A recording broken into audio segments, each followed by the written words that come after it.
नमस्कार. Welcome back to the channel crack UPSC with Ashwini. आज आहे 15 सप्टेंबर 2022 गुरुवार आणि आजच्या द हिंदू न्यूजपेपर ॲनालिसिसला आपण इथे सुरुवात करीत आहोत. तर न्यूज डिस्कशन सुरू करण्यापूर्वी नेहमीप्रमाणे आजचं जे मॅप बेस्ड क्वेश्चन आहे ते पाहून घेऊयात आणि सोबतच आजचं टुडे स्पेशल जाणून घेऊयात. काय करायचं आहे, जगाचा नकाशा ओपन करायचा आहे आणि त्यामध्ये अमामी आयलँडचं लोकेशन सर्च करायचं आहे आणि ते खाली कॉमेंट सेक्शनमध्ये लिहून काढायचं आहे. त्यानंतर बघा, हे मॅप एक लक्षात घ्या. वर नॉर्थ अमेरिका आणि खाली आपल्याला दक्षिणेकडे साऊथ अमेरिका दिसत असेल आणि त्याच्यामध्ये आपल्याला ही छोटी छोटी इथे आयलँड्स दिसतात, ज्याला आपण सेंट्रल अमेरिका असं म्हणतो. त्यामध्ये Panama, Costa Rica, Nicaragua, El Salvador, Guatemala, Belize आणि हॉन्डुरस ह्या स्टेट्सचा इथे समावेश आपल्याला पाहायला मिळेल. तर पॅसिफिक ओशन, अटलांटिक ओशन आणि मध्ये हा जो क्युबाचा, जमैकाचा जो प्रदेश दिसतोय ती कॅरेबियन सी आहे. तर याच्यामध्ये हा एक छोटासा प्रदेश आपल्याला पाहायला मिळेल. तर ह्या सेंट्रल अमेरिका जे आहे त्याचा आज इंडिपेंडन्स डे आहे, आज स्वातंत्र्य दिन आहे. 1821मध्ये हा जो प्रदेश आहे तो स्पॅनिश वस्ती होती त्यांच्यापासून स्वतंत्र झाला होता. त्यामध्ये बघा, एक एक देश आपण थोडं झूम करत जाऊयात. हे आहे निकारागुआ. यालाही 1821मध्ये स्पॅनिशपासून याला स्वातंत्र्य मिळालं होतं. याची कॅपिटल आपल्याला मानागुआ इथे पाहायला मिळेल. वर उत्तरेकडे हॉन्डुरस, दक्षिणेकडे कोस्टारिका, उजवीकडे कॅरेबियन सी आणि डावीकडे आपल्याला पॅसिफिक ओशन पाहायला मिळेल. त्यानंतर नेक्स्ट बघा, कोस्टारिका, ज्याची जी कॅपिटल आहे ती आपल्याला सॅन जोस पाहायला मिळेल. उजवीकडे Caribbean Sea, North Pacific Ocean, त्यानंतर पनामा आणि निकारागुआ यांच्यामध्ये आपल्याला हा एक छोटासा प्रदेश पाहायला मिळेल. त्यानंतर हॉन्डुरस, ज्याची कॅपिटल आपल्याला तेगुसिगॅल्वा पाहायला मिळेल. Caribbean Sea, Pacific Ocean, Nicaragua आणि इकडे जे ग्वाटेमाला आहे त्याच्यामध्ये आपल्याला हा प्रदेश पाहायला मिळेल. सोबतच खाली आपल्याला एल सॅल्व्हाडोरसुद्धा इथे पाहायला मिळेल. त्यानंतर ग्वाटेमाला, ज्याची कॅपिटल ही आपल्याला इथे पाहायला मिळेल. ग्वाटेमालाच ही याची कॅपिटल आहे. त्यानंतर मेक्सिको, हॉन्डुरस आणि एल सॅल्व्हाडोरच्या मध्ये हा छोटासा प्रदेश आहे. सोबतच पॅसिफिक ओशन आणि गल्फ ऑफ हॉन्डुरसचं इथे याला जो समुद्रकिनारा आहे तो इथे पाहायला मिळेल. तर 1821मध्ये हा सगळा जो प्रदेश आहे तो इथे स्वातंत्र्य झाला होता. पण जे ग्वाटेमाला आहे हे मेक्सिकोचाच प्रदेश मानला जायचा 1825पर्यंत. कारण हे जे स्टेट आहे याचा स्वतःचा असा ध्वज तोपर्यंत तयार झाला नव्हता आणि त्याच्यामुळे याला मेक्सिकोचाच पार्ट असं मानलं जायचं. त्यानंतर जेव्हा याचा ध्वज तयार झाला त्याला एक स्वतंत्र ग्वाटेमाला प्रदेश म्हणून संबोधण्यात येतं. त्यानंतर एल सॅल्व्हाडोर, ज्याची राजधानी सॅन सॅल्व्हाडोर आपल्याला पाहायला मिळेल. उत्तरेकडे ग्वाटेमाला आणि हॉन्डुरस एक लँडलॉक्ड प्रदेश आहे वरचा आणि खाली पॅसिफिक ओशन आपल्याला पाहायला मिळेल. तर हे जे सेंट्रल अमेरिका आहे त्याचं आज इंडिपेंडन्स डे आहे 15 सप्टेंबर रोजी. त्यानंतर वळूयात आपल्या न्यूज डिस्कशनकडे. पण सोबतच एक ग्वाटेमाला आणि याच्यावर आपल्याला एक छोटंसं पार्ट पाहायला मिळेल. चियापस त्याचं नाव आहे, ते सध्या मेक्सिकोमध्येच येतं. त्यालाही स्वातंत्र्य इथे मिळालं होतं. तर लक्षात ठेवा, कुठली कुठली स्टेट्स आहेत, कुठली कंट्रीज इथे आपल्याला पाहायला मिळतात. चियापस, निकारागुआ, कोस्टारिका, हॉन्डुरस, ग्वाटेमाला ही काही सेंट्रल अमेरिकन कंट्रीज आपल्याला इथे पाहायला मिळतील. आजच्या फ्रंट पेजवर आपल्याला लक्ष्मीकांत जी बुक आहे त्याचा एक पूर्ण टॉपिकच कव्हर करायचा आहे, ते म्हणजे अँटी डिफेक्शन लॉ. गोवामध्ये काय झालं आहे, जी काँग्रेसची 11 MLAs आहेत त्यांच्यापैकी 8 MLAs BJPमध्ये गेली आहेत. तर यालाच आपण डिफेक्शन असं म्हणत असतो. म्हणजे काय, एका दलातून दुसऱ्या दलामध्ये जी MPs असतात, MLAs असतात ती जात असतात, त्यांना आपण डिफेक्शन म्हणतो. आणि हे डिफेक्शन रोखण्यासाठीच म्हणून अँटी डिफेक्शन लॉ आणलं गेलेला आहे, जे आपल्याला आज खूप चांगल्या प्रकारे हे पूर्ण एक टॉपिक कंप्लीट करायचं आहे. तर जी लेजिस्लेचरची प्रॅक्टिस करण्यासाठी जी पॉलिटिकल चेंजेस होत असतात, म्हणजे पॉलिटिकल पार्टीजमध्ये जी चेंजेस केली जातात ती होऊ नयेत. एखादा व्यक्ती निवडून आल्यानंतर किंवा आपलं ऑफिस सांभाळत असताना एका दलातून दुसऱ्या दलात जाऊ नये, त्याच्यासाठी म्हणून हा अँटी डिफेक्शन लॉ आणला गेलेला आहे.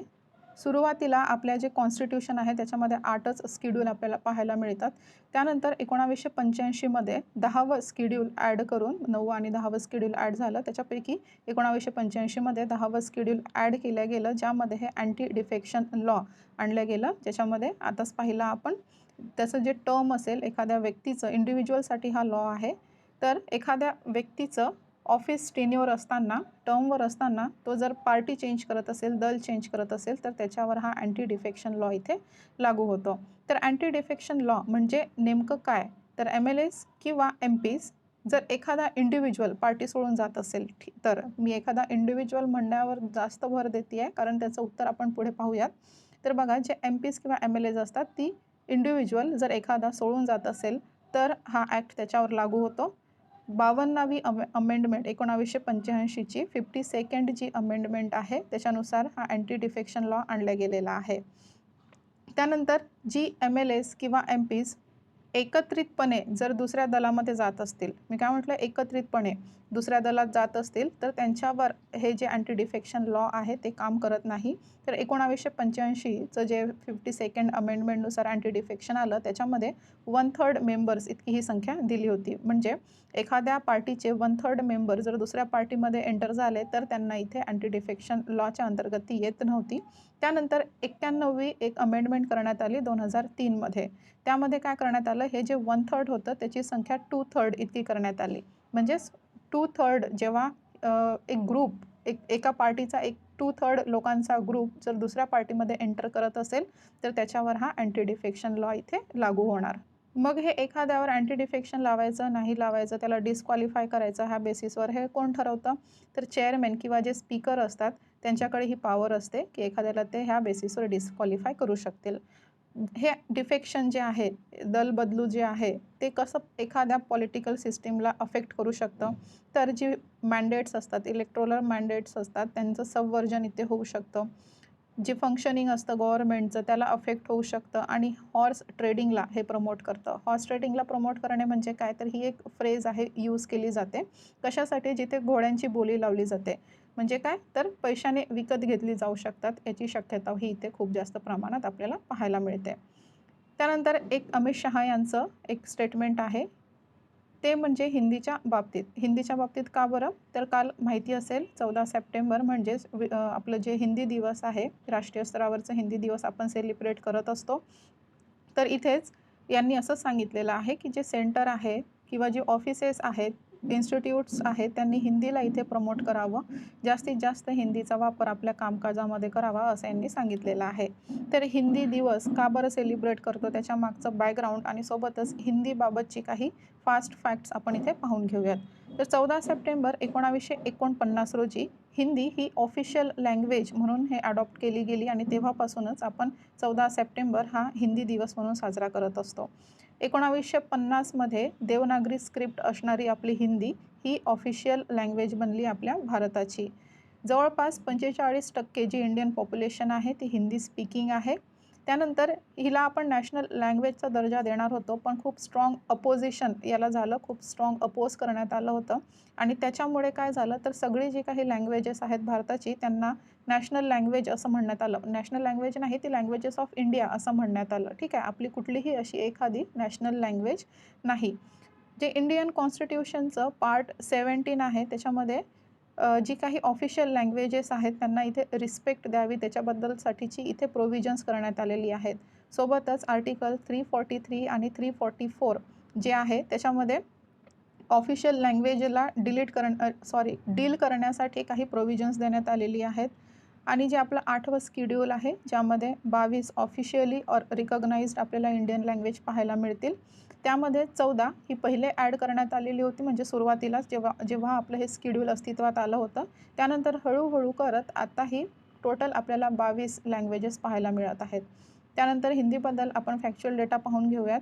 याचं नाव जे आहे हिंदी, ते पर्शियन भाषेतून आलेलं आहे. म्हणजेच काय, इंडस रिव्हर जी होती, सिंधू नदी, तर लँड ऑफ इंडस रिव्हर म्हणजेच हिंद आणि त्याच्यावरूनच हिंदी ही भाषेचं हे नाव पडलेलं आहे. त्यानंतर फिजीची ही खूप म्हणजे काय म्हणता येईल, तिथे एक ऑफिशियल लँग्वेज मानली जाते फिजीमध्ये.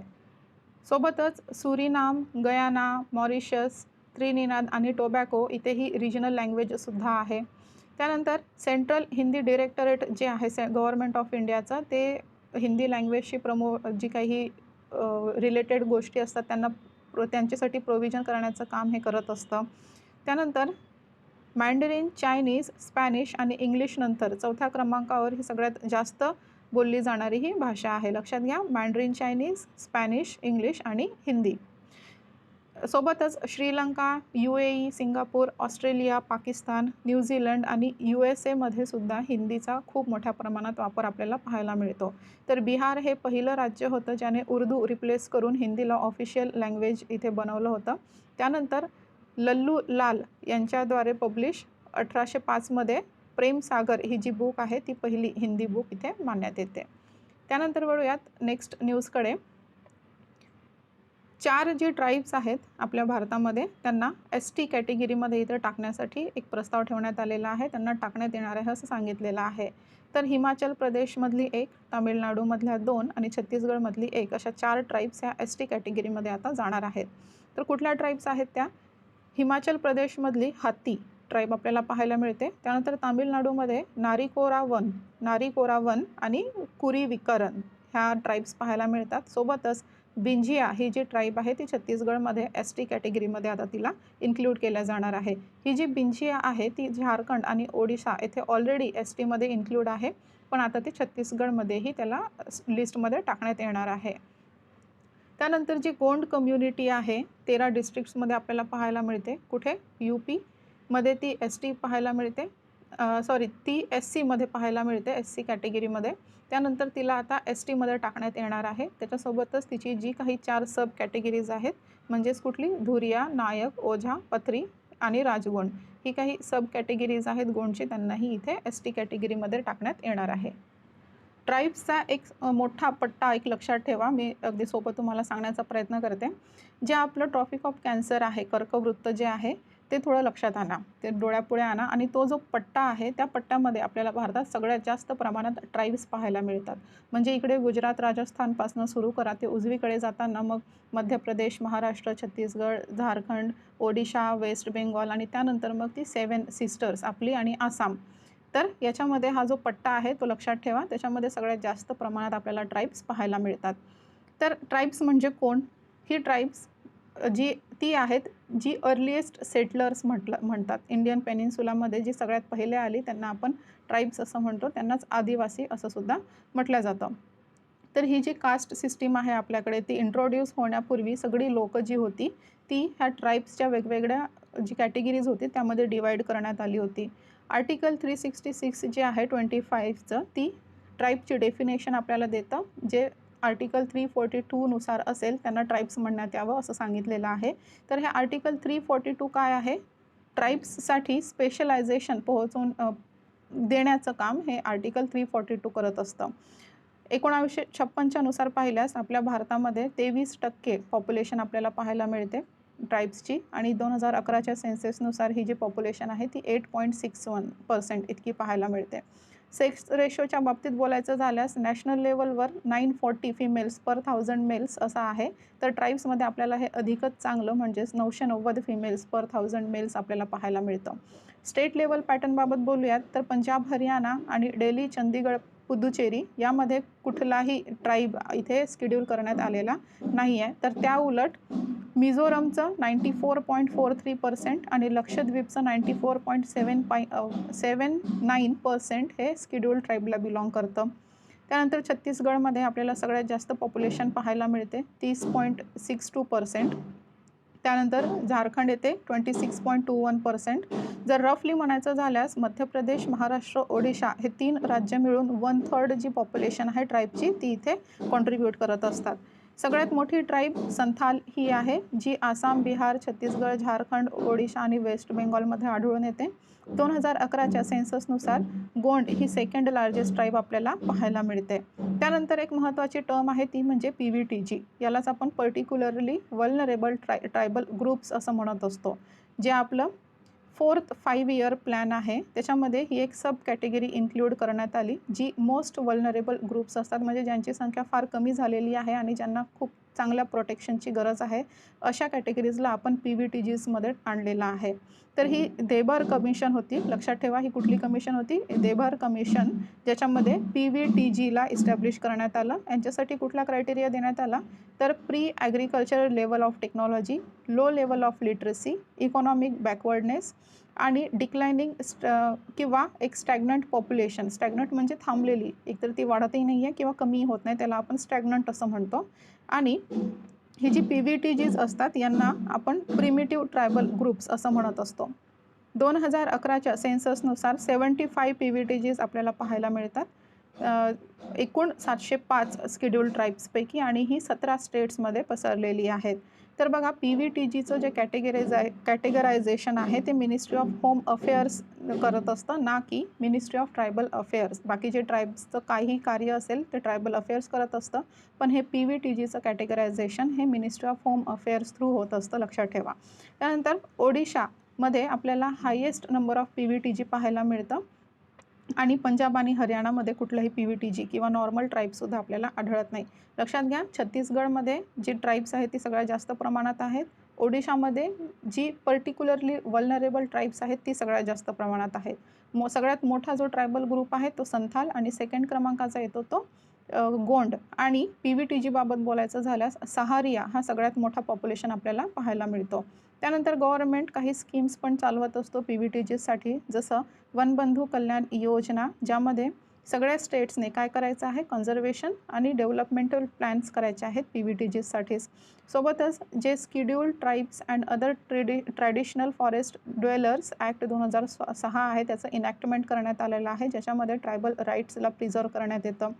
सोबतच काही लोकल गव्हर्नमेंट्स आहेत ज्यांनी ह्या ट्राईब्ससाठी वेगवेगळे स्कीम्स चालवले आहेत, जसे छत्तीसगडमध्ये जनस्वास्थ्य सहयोग आणि अंडमान निकोबारमध्ये रेस्ट्रिक्टेड एरिया परमिट्स. सोबतच ओडिशामध्ये आपल्याला फॉर्मेशन ऑफ मायक्रो प्रोजेक्ट इत्यादी पाहायला मिळतं.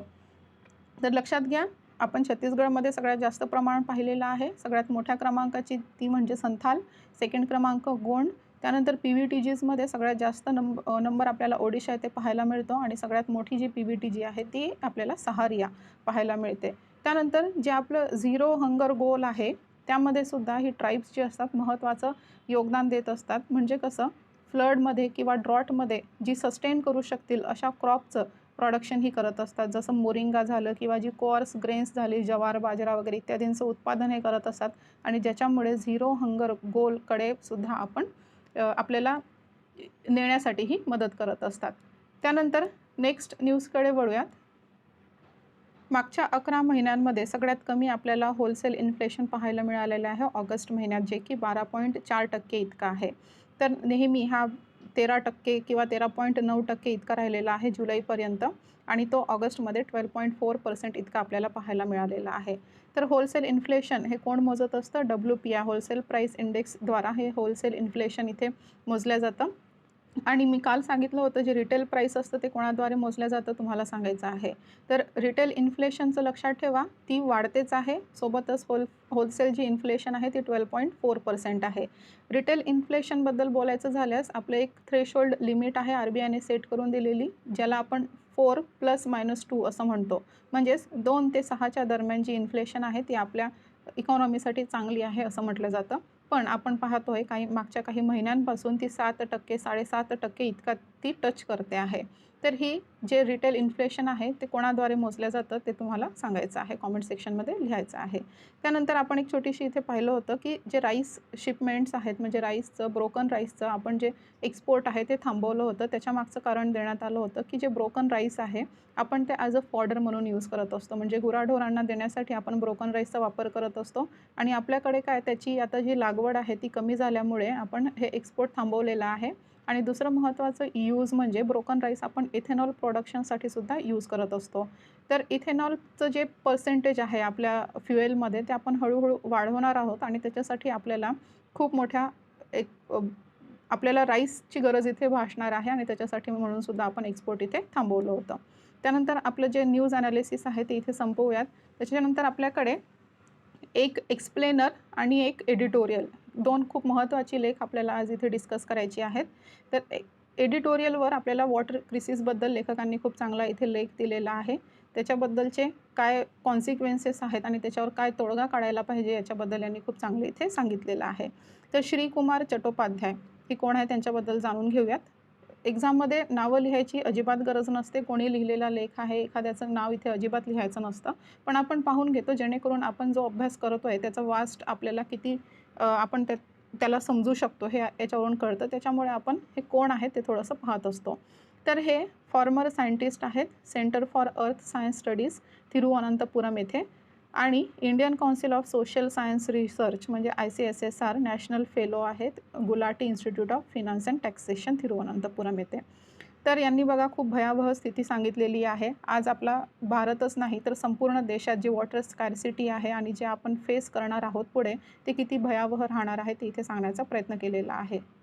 2022च्या UN world water development report अनुसार जी काही स्ट्रीम्स आहेत, लेक्स आहेत, ॲक्विफर्स, रिझर्वायर्स आहेत, त्यांच्यामधून पाण्याचा उपसा इतका जास्त वाढलेला आहे की तो एक ग्लोबल कन्सर्न आज बनलेला आहे. आणि वॉटर स्ट्रेस आणि त्याची स्कॅर्सिटी आपल्याला अनुभवावी लागणार आहे असं ते सांगतात. 2007मध्ये आपण एक वर्ल्ड वॉटर डे साजरा केला होता, दरवर्षी करत असतो. 22 मार्च या दिवशी वर्ल्ड वॉटर डे 22 मार्चला आपण सेलिब्रेट करत असतो. तर 2007ची थीम यांनी सांगितलेली आहे कोपिंग विथ वॉटर स्कॅर्सिटी. त्यानंतर United Nations Food and Agriculture Organization इथे पाहायला मिळेल. United Nations Food and Agriculture Organization जी आहे त्यांनी एक न्यू वॉटर रिपोर्ट प्रसिद्ध केली, ज्यामध्ये वॉटरबद्दलचं सायलेंट क्रिसिस ते इथे दर्शवण्याचा प्रयत्न करतात. जे ग्रोईंग वॉटर स्ट्रेस आहे त्याच्याबद्दल पुढे सांगताना ते म्हणतात की 2 बिलियन लोक आज जगामध्ये हाय वॉटर स्ट्रेस फेस करत आहेत आणि हे कंटिन्यू असंच चालत राहणार आहे. त्यानंतर 2019मध्ये global drought risk and water stress map आणण्यात आलेला, ज्यामध्ये भारत स्पेशली वेस्ट, सेंट्रल आणि पेनिन्सुलर जो भारत आहे त्याच्यामध्ये आपण वॉटर स्ट्रेस अतिशय जास्त प्रमाणात पाहतो. त्यानंतर 2018मध्ये नीती आयोगाने एक रिपोर्ट आणली होती, ज्याचं नाव होतं कंपोजिट वॉटर मॅनेजमेंट इंडेक्स, ज्यामध्ये आपल्या भारतात 600 मिलियन लोक ॲक्यूट वॉटर शॉर्टेज फेस करत आहेत.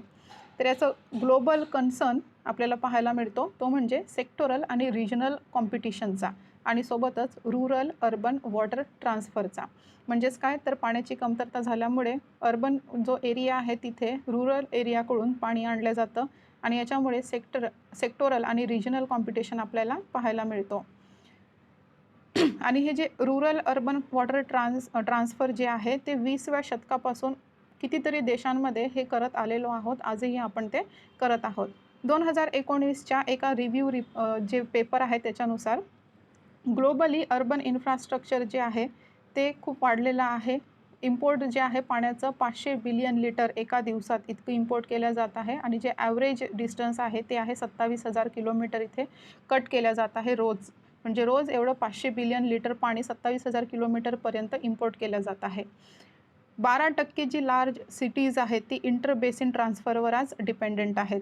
2016च्या UNच्या रिपोर्टनुसार ट्रान्सबाउंड्री वॉटर सिस्टीम जी आहे त्याचा स्टेटस इथे वाढलेला आहे, खूप ट्रेंड त्याचा आजकाल झालेला आहे आणि त्याचं लिंक ते SDG जे आहे आपलं सस्टेनेबल डेव्हलपमेंट गोल त्याच्याशी ते जोडण्याचा प्रयत्न करत आहेत की जर अशीच सिच्युएशन राहिली, वॉटरची जर स्कॅर्सिटी राहिली, स्ट्रेस्ड राहिली, तर आपण जे SDG आहे 2030पर्यंत आपण ते रीच करू शकणार नाही, आपण त्याला मिळवू शकणार नाही.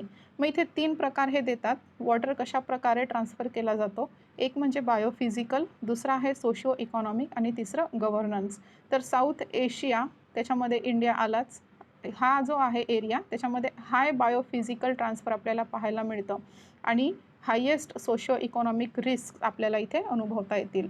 त्यानंतर अर्बन वॉटर यूजमध्ये लेखक सांगतात 2011चं सेन्सस जे आहे त्याच्यानुसार 34% पॉप्युलेशन ही अर्बन पॉप्युलेशन आहे आपल्या भारताची आणि 2018चं जे वर्ल्ड अर्बनायझेशन प्रॉस्पेक्टस आहे त्याच्यानुसार 2030पर्यंत आपली जी पॉप्युलेशन आहे अर्बन पॉप्युलेशन ती 40% इतकी होणार आहे आणि 2050पर्यंत ती 50% इतकी होणार आहे, ज्याच्यामुळे पाण्याची गरज ही वाढतच राहणार आहे. त्यानंतर अर्बन वॉटर मॅनेजमेंटबद्दल बोलताना म्हणतात जेव्हा सिटी ही इनिशियल स्टेजमध्ये असते, म्हणजे जेव्हा तिची जस्ट सुरुवात झालेली असते, तेव्हा काय जे वॉटर सप्लाय पुरतं तिचा फोकस असतो, म्हणजे सगळ्यांना पाणी मिळावं एवढाच तिचा फोकस असतो, जे की लोकली आणि ग्राउंड वॉटरपासून आपण ते पूर्ण करत असतो. त्यानंतर हळूहळू सिटी जी आहे ती वाढायला लागते आणि मग ती ग्राउंड वॉटरपासून सरफेस वॉटरवर डिपेंडन्सी तिची वाढते. त्यानंतर सिटी जशी पुन्हा पुढे ग्रो होत जाते तर हिंटरलँड्स आणि इरिगेशनसाठी पाण्याची खूप गरज पडते. मग इंटरबेसिन आणि इंटरस्टेट वॉटरचं इथे ट्रान्सफर होत जातं. त्याच्यासाठी हे खूप चांगलं एक उदाहरण देतात अहमदाबादचं.